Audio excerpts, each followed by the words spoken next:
ബഷീർക്കാട് ചായക്കട.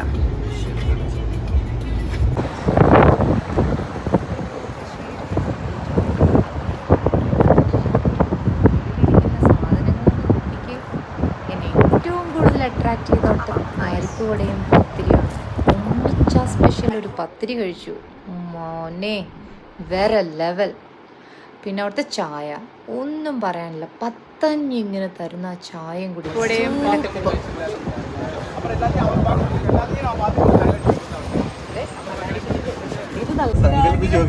അത് ഞാൻ തന്നെ